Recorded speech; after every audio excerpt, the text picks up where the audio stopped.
Well, if last week's message was an overindulgent, opulent meal in the Word of God, I want you to picture this one in a different context.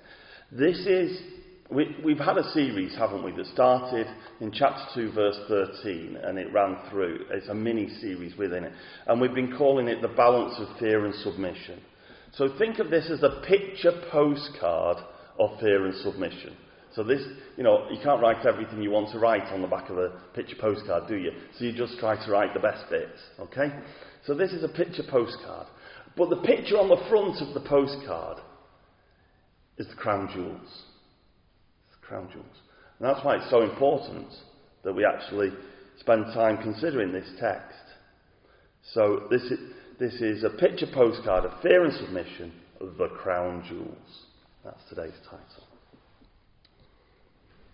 King Charles has asked you to look after the crown jewels in your own house.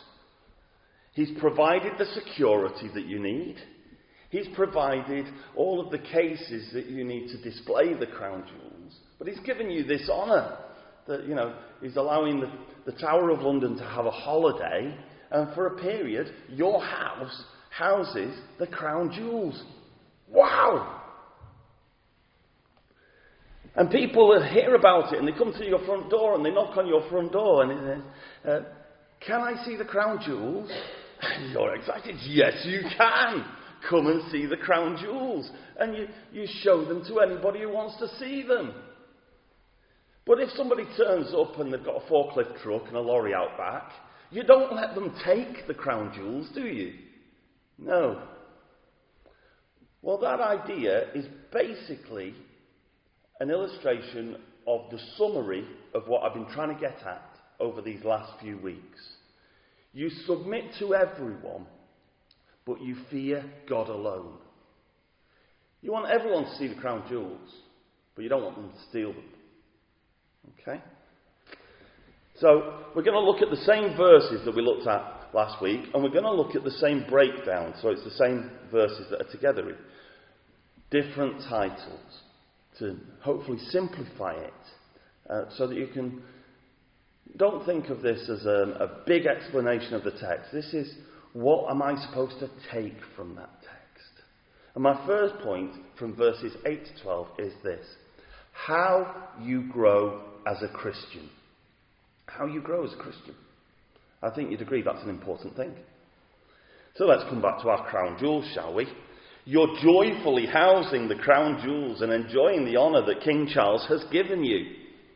And you show the crown jewels to anyone as a family. Now, there may be others who live in your house who, they're not quite as bothered about it. People maybe who lodge with you. And somebody knocks at the door and says, can I see the crown jewels? I've heard the crown jewels. And they'll go, yeah, they're over there. They're in the corner. Knock yourself out. Turn the lights out when you leave. That sort of attitude. Whereas your family are genuinely excited that the crown jewels are in your house. So when somebody comes to the door, they get the same response from any member of the family, which is, yeah, come and see, let me show you them. They're great. Come over here. And because you've got this mutual love that's developing for the fact that the crown jewels are there, this furthers your love for each other. It's an extra bond together. And so you grow in that love. And out of that love, well, because it's part of love, compassion and sympathy develop. And then out of that love that's compassionate and sympathetic, your pride takes a back seat. And you have humble minds. And in humility, you're in harmony together. You put your pride to the back seat for the sake of unity because of love. Because you love. Because these crown jewels are so special. And you don't want to fall out about it. You want to share the joy. And that's exactly what it's like for Christians in the church. That because we love Jesus, we see that love for Jesus in each other. And that further bonds us together. And our love for each other grows. And because love is growing, our sympathy and our compassion grows. And because our sympathy and our compassion grows, we grow in humility, when really left to ourselves we're proud, aren't we? And we grow in harmony, because we're all united in this one thing, that we love the Lord Jesus. It all grows out of love. Well, somebody has got angry at you for some reason. What they've heard that you've got the crown jewels. They live in your neighbourhood, and they think of it as an obsession that you've got. You're obsessed. Whereas you just want to see them enjoying the fact that the crown jewels are in our area, and they have the opportunity to come and see them. But they won't listen to you, and they twist your words against you angrily. Now, in your heart, when you do that, all you're really doing is hoping that they'll calm down, and that they'll take this chance to come and see the display. And that's, again, something that Christians experience, that this text is pointing at. That Christians face opposition. But we don't respond in kind. We don't respond the same way as those who are opposed to us. But we do not simply just hope that they'll calm down. We can go one better than that as Christians. We can bless them. And we bless them by praying for them. Their response to us is because what they have seen is that we have this love. And out of this love has grown this sympathy and compassion. And out of that has grown this humility and this harmony. And they don't like it. They don't like it. And yet, our response of wanting to pray for them, of waiting for an opportunity to maybe say a calm word and to bless them in some other way, that grows out of the exact same thing that they don't like. You see, love is at the centre. The reason we respond in this particular way is because we have a treasure inside us. And this is how you grow as a Christian. Secondly, verses 13 to 17. What you face as a Christian. What you face as a Christian. So these crown jewels that you've got in your house, they're precious. They're special. They're unique. And you've really got into it. You started, in your spare time, digging into the history of the crown jewels, of where each particular jewel came from and what it symbolises. And everyone who visits, they hear you joyfully explain what the point of the orb is and what the point of the sceptre is. Because these jewels are not only precious, but they have become precious to you. There's some who may not see what all the fuss is about, and they set out to make your life difficult. They want your life to be hard. And so they badmouth you, other things that you may be considering doing in your community. And they may say, oh, you don't want them as the school governor. Or you can't seriously be considering voting for them to go on the council. They're weird. And they'll come up with some excuse or some reason. Because they don't like you.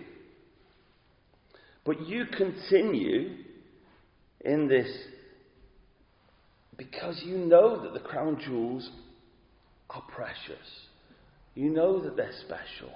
You know that they're unique. So it doesn't matter what they say. When you become a believer, you took the Holy Son of God and you made him the King of your heart. He was always precious. For the whole of eternity, he was special. There has never been a moment when he wasn't the unique Son of God. He always was, always is, and always will be holy, in a way that no one else can be. But now, he's precious and special and unique and holy to you. And people can see this in you. And sometimes they may ask you about it. And you joyfully tell them why you believe. Or perhaps you tell them how you came to believe in the first place. And for some people, this may be all they need to hear to come to faith. But other people, as soon as they hear it, they start to treat you differently because of it. And we're not to fear that. We keep on believing because Christ, regardless of whatever they may say, is still precious. He's still special. He's still unique. He's still holy. And he's holy to us. That's what you face as a Christian. Thirdly, we've got to the final point already. Why you continue as a Christian. Why you continue as a Christian. As people come to see the crown jewels, you've got them encased in these cases that the king has provided. And there's spotlights up in the ceiling pointing down at them, maybe some at the floor pointing up at them. And as the lights are shining on them, the jewels are dazzling. They're radiant, they're resplendent, they're glorious, they're beautiful. And so it is with Christ. But he is both the crown jewels and the spotlight. He's both of them. And he has displayed his victory in the resurrection. The resurrection displays his victory. And he's displaying it against all the hostile opposition that's in rebellion against him. But by believing in him, which is demonstrated through baptism, we share in that victory. Okay? So this is the part that was so hard last week. And yet that's how simple it is. The resurrection is a demonstration of Jesus' victory, and we share in that victory. Let me change the illustration from the crown jewels to another illustration to try to get across what we have in these difficult, we need to admit, verses. But I'm hopefully making it as simple as possible for you. So, imagine that you're on a squash team or a tennis team. I can see Elwyn on a squash team. He'd probably completely beat me. How does a team work when it's a one against another game? It's because they have to draw up a tournament. And the scores need to be on aggregate, you know. And then, Nadine and I get confused every year with the Six Nations when it gets to the aggregate. We think we know what's going on at the beginning, and then we suddenly realise that we don't. So this is my understanding of how aggregate works, but don't quote me on it, okay? So, you win a match, you get 4 points. You win a match by a particularly great margin. Maybe you get an extra 3 points on top of that, so you get a really good score. You draw a match, you get 2 points. You lose a match, well, with some, it'll be 0 point. Maybe some of them, it's minus points, and you start losing points because of losing a match. Okay? It's this overall tally of points that decides which team wins and which team loses the tournament. Okay?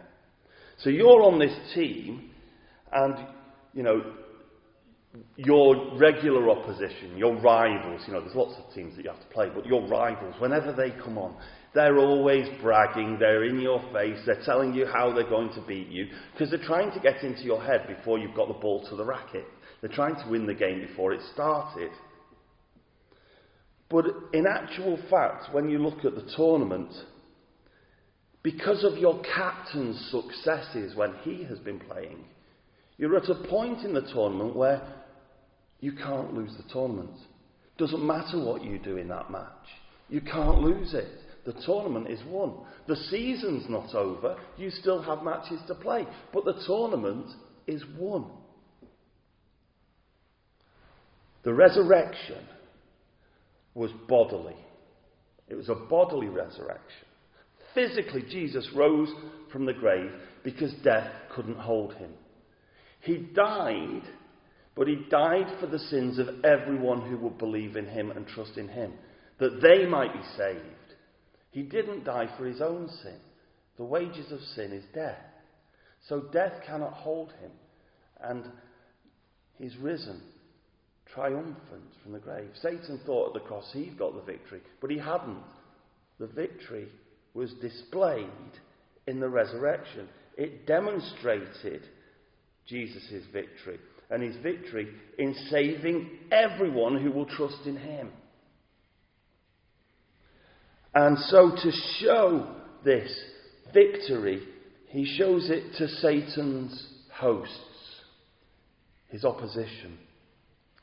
And he shows them the idiocy, the stupidity, the futility, the pointlessness of rebelling against him.